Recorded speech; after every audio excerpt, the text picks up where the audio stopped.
1.3 ሚሊዮን ብር ቅድመ ክፍያና ከ9 ሚሊዮን ብር ሙሉ ክፍያ ጀምሮ አዲስ የሆነውን የዴማ ሆፕ ሪል ስቴትን ሳይት ሪቨርሳይድ ፕሮጀክታችንን ለሽያጭ ይዘንላችሁ መተናል። እነዚህን ቤቶች ወዳችኋቸው ሳትገዙ ያለቁባችሁ ሰዎች በጠቅላላ ከትንሹ ከ75 ካሬ አንስተው እስከ ትልቁ 308 ካሬ ድረስ ከባለ 1 እስከ ባለ 4 መኝታ በአይነቱ በጣም ለየት ያለ ፕሮጀክት ይዘንላችሁ መተናል። እንደምታውቁት አፓርትመንት ቤቶቻችን እጅግ በጣም ሌክዠሪ ናቸው። ይሄኛው ለየት ያለ ነው ማለት ነው። የቦሌ መድኃኔዓለም የሚገኘው ሳይታችን ላይ ታዲያ አዲስ ዲስካውንት አውጥተንላችኋል ለንግድ ሱቆቻችን ብቻ። እነዚህ የተናጠል ካርታ ያለቀላቸውና በጣም በአጭር ጊዜ ውስጥ የሚረከቡ ሱቆቻችን 30% በነፃ ወይንም ደግሞ 100% ለምትከፍሉ ደንበኞቻችን 30% ዲስካውንት፣ ያ ማለት 70%ን ብቻ ትከፍላላችሁ። 25% ቅድመ ክፍያ የነበረውን ደግሞ ወደ 15% ዝቅ አድርገን 15%ኑም ደግሞ ስትከፍሉ 10% ዲስካውንት እንድታገኙ አድርገን በቦሌ 24ም በቦሌ መድኃኔዓለም የሚገኙ ሱቆቻችንን ለሽያጭ አውጥተናል። ዴማ ሆፕ ሪል ስቴቶች ነን። ለበለጠ መረጃ ስልኬ ከስር አለላችሁ። መልካም ጊዜ።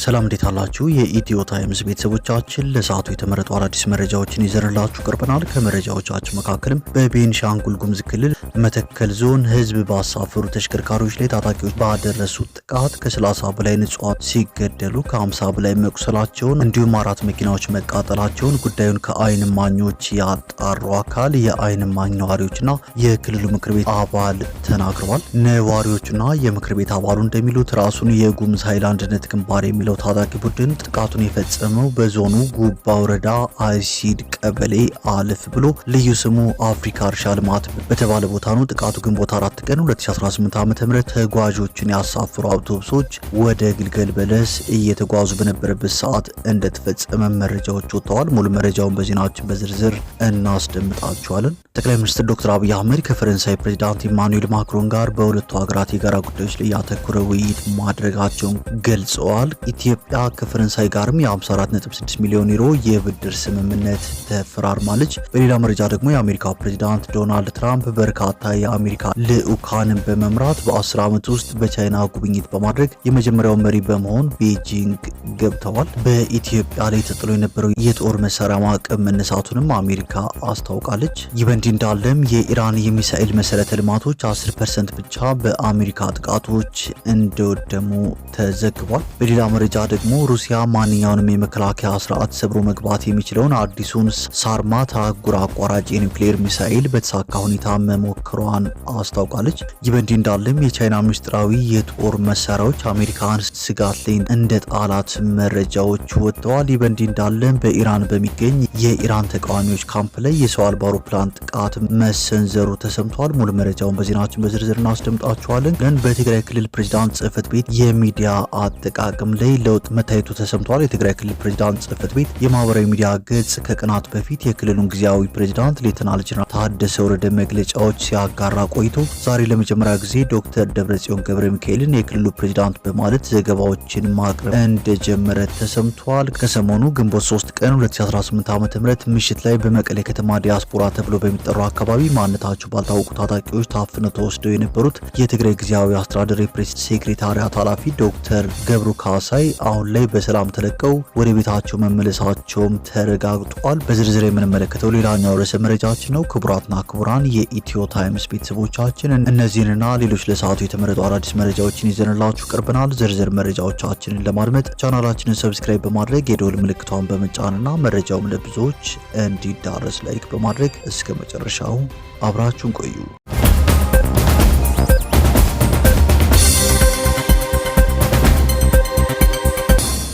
ወደ መጀመሪያው መረጃችን ስናልፍ በቤንሻንጉል ጉሙዝ ክልል መተከል ዞን ህዝብ ባሳፈሩ ተሽከርካሪዎች ላይ ታጣቂዎች ባደረሱት ጥቃት ከ30 በላይ ንጹሃን ሲገደሉ ከ50 በላይ መቁሰላቸውን፣ 4 መኪናዎች መቃጠላቸውን ጉዳዩን ከአይን እማኝ ያጣሩ አካል የአይን እማኝ ነዋሪዎችና የክልሉ ምክር ቤት አባል ተናግረዋል ሲል ቲክቫህ ኢትዮጵያ ዘግቧል። ነዋሪዎቹና የምክር ቤት አባሉ እንደሚሉት ራሱን የጉሙዝ ኃይል አንድነት ግንባር የሚለው ታጣቂ ቡድን ጥቃቱን የፈጸመው በዞኑ ጉባ ወረዳ አይሲድ ቀበሌ አለፍ ብሎ ልዩ ስሙ አፍሪካ እርሻ ልማት በተባለ ቦታ ነው። ጥቃቱ ግንቦት 4 ቀን 2018 ዓ.ም ተጓዦችን ያሳፈሩ አውቶቡሶች ወደ ግልገል በለስ እየተጓዙ በነበረበት ሰዓት ተፈጽሟል። ጉዳዩን ጥቃት ሲሰነዘር በነበረበት መኪና ከነበሩ ተጓዥ ከቀብር ተመላሾች ጭምር በየአቅጣጫው ያጣሩ አንድ የመተከል ተወላጅ 23 ንጹሃን ሰዎች መገደላቸውን የአይን እማኝ አረጋግጧል። በአጠቃላይም ከ30 በላይ ሰዎች ተገድለዋል፣ ከ50 ንጹሃን በላይ ቆስለዋል የሚሉ መረጃዎች ተሰምተዋል። ታጣቂዎቹ ያስቆሙት ተሽከርካሪ ውስጥ የነበረ ሰው በስልክ አነጋግሬ ነበር ሲሉ ገልጸው ታጣቂዎቹ ከተጓዡ ገንዘብ እያሰባሰቡ ባሉበት ሶስተኛው ህዝብ የጫነ ባስ ድርጊቱን ከሩቅ አይቶ ለመመለስ ሲሞክር በላውንቸር መቱት እንዳሏቸውም ገልጸዋል። እኚሁ የመረጃ ምንጭ የተኩስ ድምጽ ሰምቶ መከላከያ ወደ አካባቢው ከሄደ በኋላ በተደረገው የተኩስ ልውውጥ በተባራሪ ጥይት ተኩሱ መሃል ላይ ብዙ ሰው እንደሞተም ተናግረዋል። የተለዩ 51 ቁስለኞች አሉ። ጫካ ውስጥ የቀሩ መኖር አለመኖራቸው የማይታወቅ ሰዎችም አሉ። በርካታ ሰዎች በድንጋጤ ሮጠው ወደ ጫካ ገብተው ይኑሩ አይኑሩ አይታወቅም። የተቃጠሉት 3 የህዝብ ማመላለሻና አንዱ ካሶኒ ናቸው ብለዋል። የቤኒሻንጉል ጉሙዝ ክልል ምክር ቤት አባል በበኩላቸው የክልሉ ምክር ቤት የፍትህ የሰላምና የዲሞክራሲ ጉዳዮች ቋሚ ሰብሳቢ አቶ ግራኝ ጉዴታ 3 የህዝብ ማመላለሻ መኪናዎች እየተጓዙ ባለበት ታጣቂዎች መንገድ ላይ አስቁመው የሁለቱም ባስ ተሳፋሪዎች ንብረት እንደወሰዱ ሌላኛውን ባስ ከርቀት በመሳሪያ መተውት በርካቶች ላይ ሞትና የአካል ጉዳት ደርሶባቸዋል ሲሉ የነዋሪዎቹን ገለጻ ተጋርተዋል። የትናንቱ ጥቃት አይደርስም ነበር፣ ህዝቡ ታጣቂዎቹ በአካባቢው እንደገቡ ስብሰባ ላይ መረጃ ተሰጥቶ ነበር ብለው ስለዚህ መንግስት ህዝቡ የሚሰጠው መረጃ አይናቅ በማለትም ተናግረዋል። መንግስት ትኩረት ሰጥቶ በዚህ ኃይል ላይ የማያዳግም እርምጃ መውሰድ አለበት ሲሉ ማሳስበው ጥቃት ያደረሱት ታጣቂዎች የጉሙዝ ህዝብ ንቅናቄ ናቸው የሚባለው የተሳሳተ ነው ብለዋል። ጥቃቱን ያደረሰው የጉሙዝ ኃይል አንድነት ግንባር ነው፣ ከኛ ጋር ግንኙነት የለውም፣ እኛ ጋር አልነበረም ብለዋል። የክልሉ ሰላምና ጸጥታ ቢሮ በበኩሉ በዞኑ የንጹሃን ግድያ የተደጋገመ ነው፣ ባሳለፍነው ወር እንኳን በቡለንና ግልገል በለስ ወረዳዎች ከ11 በላይ ሰዎች ሲገደሉ ሌሎች በርካቶች እንደቆሰሉ ገልጿል። የክልሉ ሰላምና ጸጥታ ቢሮ በበኩሉ በቅርቡ ዞኑን አስመልክቶ ለቀረበላቸው ጥያቄ ከመንግስት ቁጥጥር ውጭ የሚሆን አንዳች ነገር የለም ሲሉ ተናግረው ነበር በማለትም ቲክቫህ ኢትዮጵያ ዘግቧል።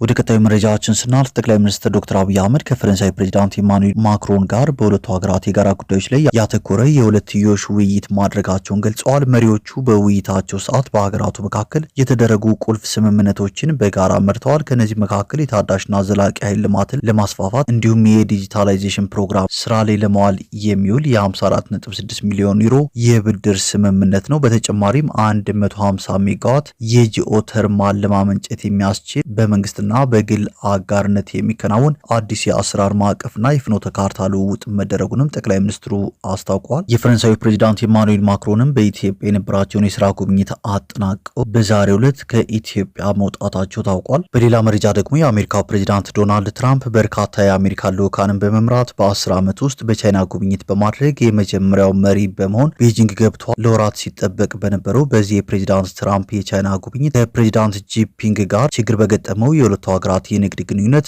በኢራን በሚካሄደው ጦርነት አሜሪካ ለታይዋን ስለምትሸጠው የጦር መሳሪያ ይወያያሉ ተብሎ ይጠበቃል። ትራምፕ የኒቪዲያ ዋና ስራ አስፈጻሚ የንሰን ሁዋንግና የዓለማችን ቁጥር 1 ባለሀብት የሆነውን ኢለን መስክን ጨምሮ ከከፍተኛ የአሜሪካ የንግድ ልዑካን ይዘው ቻይና ገብተዋል። በሌላ መረጃ ደግሞ በኢትዮጵያ ላይ ተጥሎ የነበረው የጦር መሳሪያ ማዕቀብ መነሳቱን አሜሪካ አስታውቃለች። ማዕቀቡ መነሳቱን የገለጸው በአሜሪካ የውጭ ጉዳይ ሚኒስቴር የአገር መከላከያ ንግድ ቁጥጥር ዳይሬክቶሬት ነው። ዳይሬክቶሬቱ በኢትዮጵያ ላይ ይከተል የነበረውን የክልከላ ፖሊሲ በማንሳት አሁን ላይ በዓለም አቀፍ የጦር መሳሪያ ዝውውር ደንብ ቁጥጥር የሚደረግባቸውንና ከኢትዮጵያ ጋር የተያያዙ የፈቃድ ማመልከቻዎችን በየተራ እየገመገመ ነው። ይህንን ተከትሎ በቅርቡ በሚወጣ የደንብ ለውጥ ኢትዮጵያ በዓለም አቀፍ የጦር መሳሪያ ዝውውር ደንብ ዝርዝር ውስጥ ከሚገኙ ሀገራት ተርታ እንድትሰረዝ የሚደረግ መሆኑንም ጠቅሷል። ይህ በእንዲህ እንዳለም የኢራን የሚሳኤል መሰረተ ልማቶች 10% ብቻ በአሜሪካ ጥቃቶች እንደወደሙ ተዘግበዋል። የቀሩት 90% የሚሆኑት ሙሉ በሙሉ ወይም በከፊል የሚሰሩ ሲሆን ምናልባትም በአየር ድብደባ ብቻ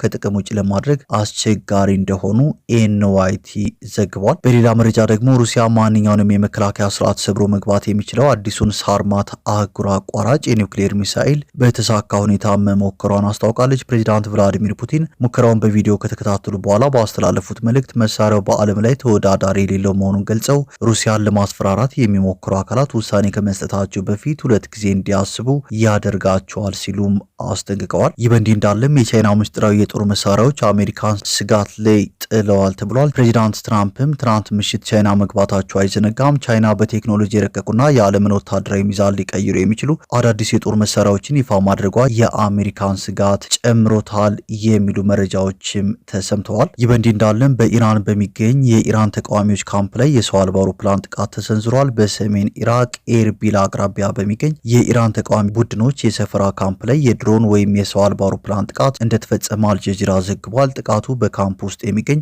የጦር መሳሪያና ጥይት ማከማቻ ዲፖን ኢላማ ያደረገ እንደነበርም ተገልጿል። ተከታዩ መረጃችን ስናልፍ የትግራይ ክልል ፕሬዝዳንት ጽህፈት ቤት የማህበራዊ ሚዲያ ገጽ ከቀናት በፊት የክልሉን ጊዜያዊ ፕሬዝዳንት ሌተናል ጀነራል ታደሰ ወረደ መግለጫዎችን ሲያጋራ ቆይቶ ዛሬ ለመጀመሪያ ጊዜ ዶክተር ደብረጽዮን ገብረ ሚካኤልን የክልሉ ፕሬዝዳንት በማለት ዘገባዎችን ማቅረብ ጀምሯል። ይህ በእንዲህ እንዳለም ግንቦት 3 ቀን 2018 ዓ.ም ምሽት ላይ በመቀሌ ከተማ ዲያስፖራ ተብሎ በሚጠራው አካባቢ ማንነታቸው ባልታወቁ ታጣቂዎች ታፍነው ተወስዶ የነበሩት የትግራይ ጊዜያዊ አስተዳደር የፕሬስ ሴክሬታሪያት ኃላፊ ዶክተር ገብሩ ካሳይ አሁን ላይ በሰላም ተለቀው ወደ ቤታቸው መመለሳቸው ተረጋግጧል። ዶክተር ገብሩ ካሳይ በማህበራዊ ገጻቸው ባሰፈሩት መልእክት ተፈትቼ ወደ ቤቴ ገብቻለሁ በማለትም መለቀቃቸውን አብስረዋል።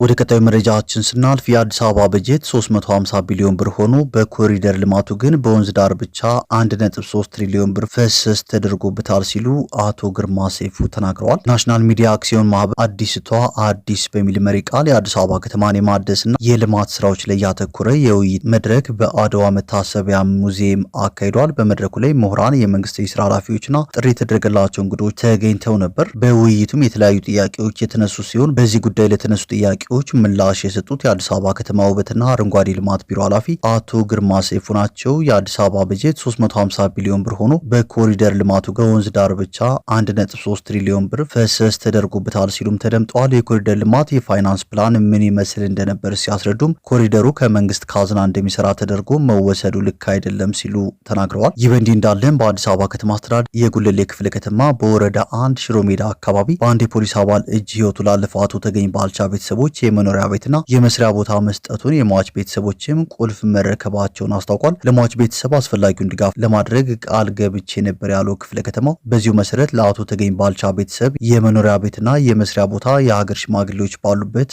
አስረክቤያለሁ ሲል ገልጿል። አቶ ተገኝ ከቀናት በፊት ና ለጥያቄ ትፈልጋለህ ተብሎ በፓትሮል ከተወሰደ በኋላ ፖሊስ ጣቢያ በር ላይ በ4 ጥይት ተመቶ መገደሉም ይታወሳል። ይህም ኢሰብአዊ ድርጊት በአካባቢው ነዋሪዎች ዘንድ ከፍተኛ ቁጣን ቀስቅሶ ነበር። በኋላም የአዲስ አበባ ፖሊስ ግድያውን የፈጸመው ረዳት ሳጅን ማቴዎስ ተመቸው የተባለ የፖሊስ አባል እንደሆነ ገልጾ በቁጥጥር ስር አውሎ ምርመራ እያጣራ እንደሆነ ይፋ አድርጎ እንደነበርም አይዘነጋም።